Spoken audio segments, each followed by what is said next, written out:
Hi guys and welcome back to my channel. I just got back from Oktoberfest. It was a lot of fun. I started vlogging it on the train there, but then when I got to the location I was just like, you know what, I'm just gonna enjoy it in the moment, and I did a vlog. Here's some footage so you can see how much fun it was. No, come closer, my child. Oh, not this. You know, how old are you? Are you recording already? Oh, you have been all this time? Hi guys, welcome back to my channel. I love the view. It's Radler, right? Radler? It's actually not that bad. It's kind of good. Wow.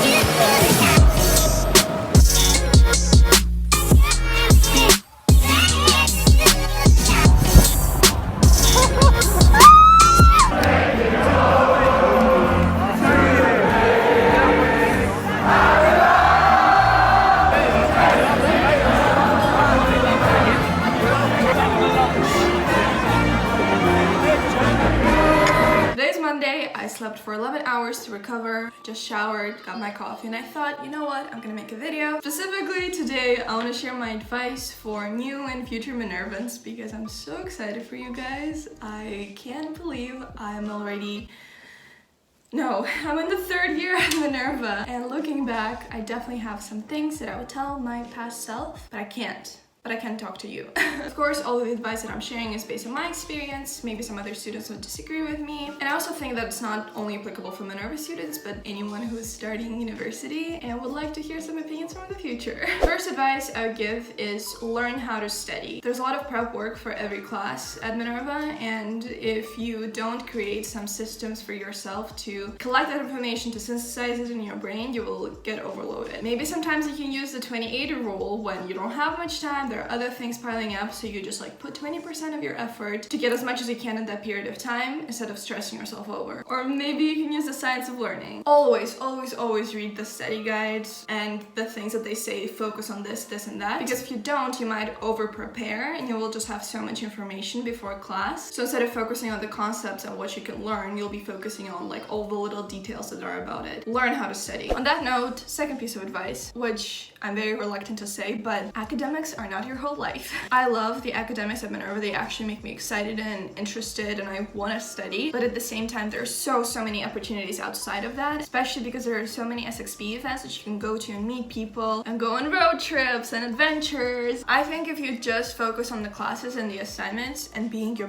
best perfect self at that area and putting 100% of your energy there, you'll miss out on a lot of cool stuff, and you will also stress a lot. So academics aren't your whole life. There are a lot of cool things out there. Third piece of advice, make each city your own and explore it in a way that's interesting for you. San Francisco is such an amazing city, and especially for people who are interested in tech. So there's a lot of tech conferences, hackathons, stuff like that. So at least in our first year, we all would flock to those events. But there are many ways to explore a city outside of going to coffee shops and tech conferences. So find some things that you are very curious about, you're passionate about, and go explore them. So for example, when I was in SF, I went on a meetup for people who are learning American Sign Language, and I met some deaf people, and that was really exciting, but no other Minervans would go with me, right? I also did some modeling when I was in San Francisco. Some photographers would reach out and we would just, in a very safe environment, just letting you know, guys, be safe always. Go and do a photo shoot, and that made me happy. At the same time, to explore, you don't have to always be extroverted and always go out there and do stuff. You can always learn a lot about the culture through TV shows, language courses, research about the culture. So for example, when I was in India, I watched Indian movies. I learned a few words in Hindi and Telugu. I read a book about Indian culture from the comfort of my room. So exploring the new place and culture is not bound to just getting out there all the time. You can do it in ways that are comfortable for you, as long as you just do it, please. Fourth piece of advice, it won't be like the foundation year after the foundation year. I think now that you guys are in San Francisco, your two main areas of focus are studies and the social life, because there's so many amazing people around you and they're all so international and diverse. You just want to be in that community. At the same time, you need to adjust to the workload, and it takes a lot of time as well. It's not gonna be like that after the first year, and it's good and bad at the same time. After the first year, the community will still play an important important role, but you will probably break out in groups, and everyone's still very inclusive, of course. You can hang out with whoever you want, but it's still not going to be as many opportunities to hang out all together because there are going to be less communal spaces, and also because you guys will just find the things that you want to do outside of the community. So we'll not feel like you're constantly surrounded by people all the time, which is good and bad. And regarding academics, I feel like after the first year we kind of adjust to how to do it, and there's less stress, and everyone's gonna have their own schedule. I just think it's extremely important to address that for those of you who might feel very overwhelmed at the moment, or stressed, or like, is this gonna be like this forever? It won't. I think it gets better, and the community aspect of it just becomes more intentional, because instead of randomly running into someone and talking with them for like 2 hours, you make it very intentional to see specific people, which I think is also kind of special. My next piece of advice is learn the difference between compassion and empathy, and use compassion more. I think because at Minerva we have so many people who come from so many different life paths, and we talk a lot about those things, it's easy to lose your sense of individuality in terms of emotions. At least for me, I'm a very empathetic person, so if somebody tells me something, I will feel with them and I will not separate my emotions from theirs. And it's something that I learned in the first year, to create this barrier of I hear you, I understand you, I'm here for you, but at the same time not allowing my emotions to be absorbed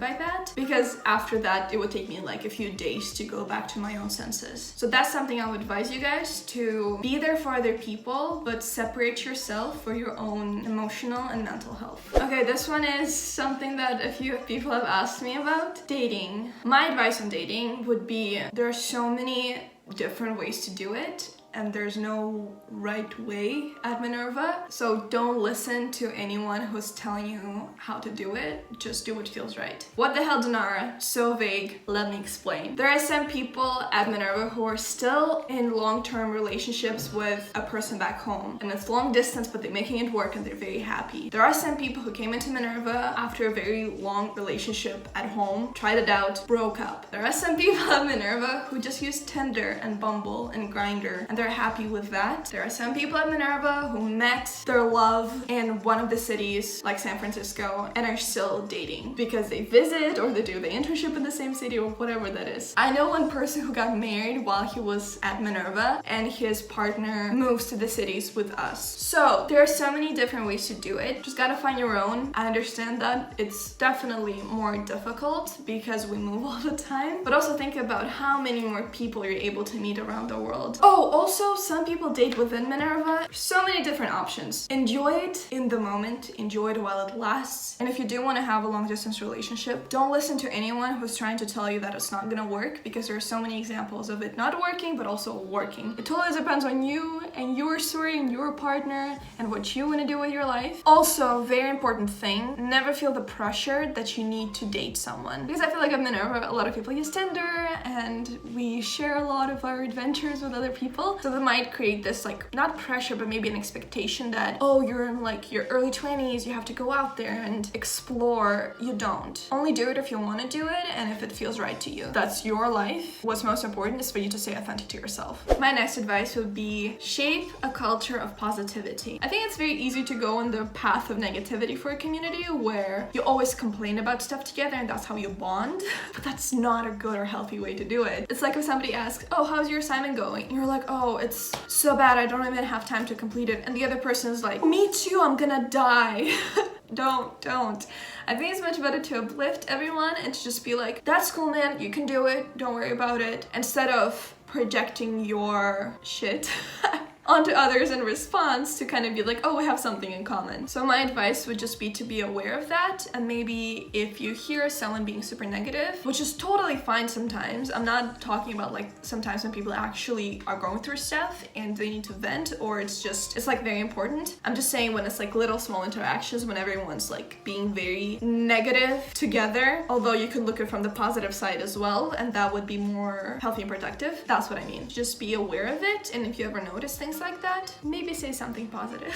Don't save up on food. I feel like for a lot of students at Minerva, especially because most of us are in financial aid, you kind of learn how to budget on your own for the first time. And I think some people can be like, oh, well, I'm not gonna buy these nutritious, healthy groceries that my body needs, and instead I'm gonna buy these clothes, or I'm gonna go to this concert, or I'm gonna like use the money for this, or like save it up. Totally valid. Understand that sometimes it's necessary, but if you can, please don't save up on food and things that are related to your health, because your health is priceless. You need that fresh produce, you need those proteins, you need those fats and carbs and everything. Please don't limit yourself. If you can, don't just eat Soylent or instant noodles, because the good food that you buy, it's like an investment in your health and in your body. Embrace JOMO, which is the joy of missing out. There are always so many things happening in San Francisco. A lot of them are free, and I think that's one of the reasons why it is our first city. So sometimes it's very easy to feel like you're missing out when your peers are doing this cool event and your other peers are doing a hackathon, and those people went to this opera thing, and you're just like sitting in your assignment and being like, how are they all managing this so well? Like, I can't manage it. They're not managing it. They're just like making sacrifices and other things, and it's fine. Have the joy in missing out. As amazing as it is to get involved in so many things that are happening in the city or in SXP or community events, whatever that is, it's totally fine to say no sometimes, you know? Like, your mental health, your physical health, well, thank you. You know how wonderful it feels to just cook pasta at home and watch a Netflix show after a very busy day while your friends are going out to a club? You just feel so joyous inside. Yes, you're alone. Yes, you're missing out, but it's like, wow, you're gonna have good sleep and you're spending time by yourself and you